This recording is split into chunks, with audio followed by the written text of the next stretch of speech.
क्या आपने कभी यह सवाल सोचा है, अगर खुदा सच में सब कुछ करने की ताकत रखते हैं, अगर वो कामिल, पाक और इंसाफ करने वाले हैं, तो फिर एक सवाल आज भी आसमान और जमीन के दरमियान गूंजता है।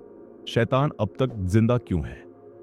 क्यों खुदा ने इस मखलूक को खत्म नहीं किया, जो सदियों से इंसानियत को धोखा देती आ रही है?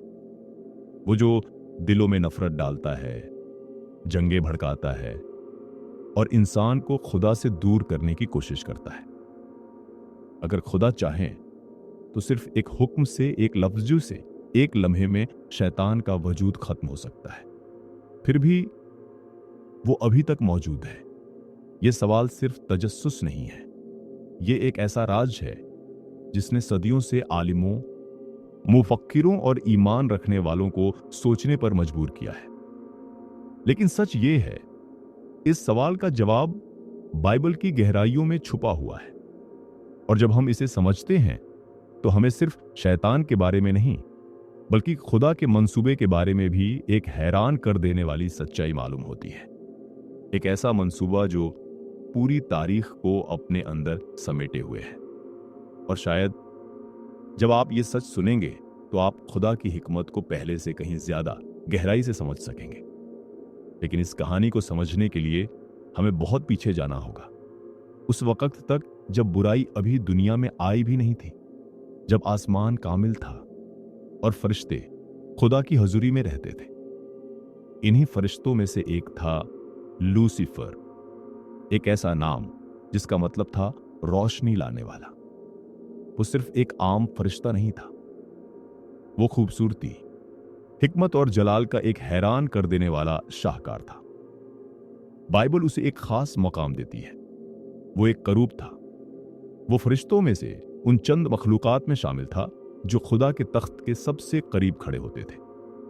तसव्वुर करें, एक ऐसी हस्ती जो जलाल में लिपटी हुई हो, कीमती पत्थरों की चमक से सजी हुई और जिसकी मौजूदगी में रोशनी झलकती हो। उसके अंदर हिकमत थी, खूबसूरती थी, ताकत थी। लेकिन एक दिन कुछ बदलने लगा। यह तब्दीली बाहर से नहीं आई, ये उसके दिल के अंदर पैदा हुई। एक ख्याल, एक एहसास, एक खामोश जहर, गरूर। आहिस्ता आहिस्ता उसने अपनी खूबसूरती को देखा, अपनी ताकत को महसूस किया और उसके दिल में एक खतरनाक सोच पैदा हुई। अगर मैं इतना अजीम हूं तो फिर मुझे किसी के आगे झुकना क्यों चाहिए? यही वो लम्हा था जब रोशनी के दिल में अंधेरा पैदा हुआ। वो जो खुदा के जलाल को जाहिर करने के लिए बनाया गया था, अब खुद जलाल हासिल करना चाहता था। उसके दिल में एक ख्वाहिश पैदा हुई, एक ऐसी ख्वाहिश जिसने पूरी तारीख का रुख बदल दिया। वो खुदा की तरह बनना चाहता था, नहीं, उससे भी ज्यादा। वो चाहता था कि सब उसकी इबादत करें। और फिर उसने एक ऐलान किया, मैं आसमान पर चढ़ूंगा, मैं अपना तख्त खुदा के सितारों से ऊपर रखूंगा, मैं बुलंद तरीन की मानिंद बन जाऊंगा। यह सिर्फ एक ख्याल नहीं था, यह बगावत थी। और वो अकेला नहीं था। लूसीफर ने आसमान के बहुत से फरिश्तों को अपने साथ मिला लिया। वो फरिश्ते जो कभी खुदा की इबादत करते थे, अब उसी के खिलाफ खड़े हो गए। यही वो लम्हा था जब कायनात की पहली बगावत शुरू हुई। लेकिन यहां एक अहम बात समझना जरूरी है, यह कोई बराबर की जंग नहीं थी। खुदा और शैतान दो बराबर ताकतें नहीं हैं। यह तस्वुर अक्सर फिल्मों, कहानियों और इंसानी फलसफों में मिलता है, लेकिन बाइबल ऐसा नहीं कहती। खुदा का कोई मुकाबला नहीं, ना आसमान में, न जमीन पर। शैतान कोई मुखालिफ खुदा नहीं है, वो सिर्फ एक मखलूक है, एक गिरा हुआ फरिश्ता। और कोई भी मखलूक अपने खालिक के बराबर नहीं हो सकती। जब लूसीफर ने खुदा के खिलाफ बगावत की, उसी लम्हे उसकी शिकस्त तय हो गई थी।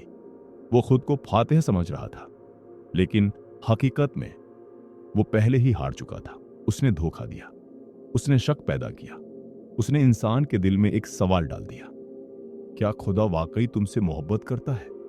और उसी लम्हे गुनाह दुनिया में दाखिल हो गया। लेकिन कहानी यहीं खत्म नहीं हुई, क्योंकि खुदा का मंसूबा हमेशा से बड़ा था। वो सिर्फ बुराई को खत्म नहीं करना चाहते थे, वो उसे हमेशा के लिए बेनकाब करना चाहते थे, ताकि एक दिन जब शैतान का अंजाम आए तो पूरी कायनात जान ले कि खुदा का फैसला इंसाफ पर मबनी है। और बाइबल हमें बताती है वो दिन जरूर आएगा, एक दिन शैतान को हमेशा के लिए खत्म कर दिया जाएगा, एक ऐसी आग में जहां से वो कभी वापस नहीं आएगा। लेकिन उस दिन से पहले दुनिया को एक और चीज देखनी थी, खुदा की मोहब्बत। और यही मोहब्बत एक दिन जमीन पर जाहिर हुई जब एक नजात देने वाला पैदा हुआ, एक ऐसा शख्स जिसने गुनाह नहीं किया, फिर भी उसने इंसानों के गुनाहों का बोझ उठाया। उसने दुख बर्दाश्त किया, तकलीफ बर्दाश्त की और आखिरकार सलीब पर अपनी जान दे दी। शैतान ने सोचा कि वो जीत गया, लेकिन वो नहीं जानता था कि यही लम्हा उसकी सबसे बड़ी शिकस्त बनने वाला है। क्योंकि जब ईसा दोबारा जिंदा हुए तो मौत की ताकत टूट गई और उसी लम्हे शैतान की आखिरी शिकस्त यकीनी हो गई। लिहाजा जब हम ये सवाल पूछते हैं, खुदा ने शैतान को अब तक क्यों नहीं खत्म किया, ओलायरी, तो जवाब ये है क्योंकि खुदा सिर्फ ताकत नहीं दिखाना चाहते, वो सच को जाहिर करना चाहते हैं ताकि एक दिन पूरी कायनात देख सके कि बुराई का रास्ता हमेशा तबाही की तरफ जाता है और खुदा का रास्ता हमेशा जिंदगी की तरफ। लेकिन कहानी अभी खत्म नहीं हुई। दुनिया आज भी इसी जंग के दरमियान खड़ी है। एक तरफ रोशनी है और दूसरी तरफ अंधेरा, एक तरफ सच है और दूसरी तरफ धोखा। शैतान आज भी वही काम कर रहा है जो उसने शुरू में किया था। वो लोगों को धोखा देता है, दिलों में शक डालता है और इंसान को खुदा से दूर ले जाने की कोशिश करता है। लेकिन एक सच है जो कभी नहीं बदलता, शैतान की ताकत महदूद है। वो खुदा की इजाजत के बिना कुछ भी नहीं कर सकता।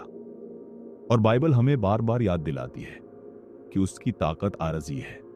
एक दिन ऐसा आएगा जब ये पूरी कहानी अपने आखिरी अंजाम तक पहुंच जाएगी। बाइबल बताती है कि एक आखिरी दिन आने वाला है, एक ऐसा दिन जब इंसाफ मुकम्मल होगा। उस दिन हर झूठ सामने आ जाएगा, हर धोखा बेनकाब हो जाएगा और वो जो सदियों से दुनिया को गुमराह करता आया है हमेशा के लिए खत्म कर दिया जाएगा। ना कोई धोखा बाकी रहेगा, ना कोई अंधेरा, सिर्फ सच, सिर्फ रोशनी और सिर्फ खुदा की बादशाही। लेकिन उससे पहले खुदा हर इंसान को एक मौका देते हैं, एक इंतखाब, रोशनी को चुनने का या अंधेरे में रहने का। क्योंकि खुदा जबरदस्ती किसी को नहीं बदलते, वो दिल को बुलाते हैं, वो रास्ता दिखाते हैं, लेकिन फैसला इंसान को करना होता है। और शायद इसीलिए ये कहानी सिर्फ शैतान की नहीं है, ये हमारी कहानी भी है। ये उस इंतखाब की कहानी है जो हर इंसान को करना पड़ता है। हम किसकी आवाज सुनेंगे, सच की या धोखे की? आखिर में ये याद रखना जरूरी है, शैतान की कहानी शिकस्त की कहानी है और खुदा की कहानी नजात की कहानी है। रोशनी हमेशा अंधेरे पर गालिब आती है और आखिरकार खुदा की बादशाही कायम होगी हमेशा के लिए।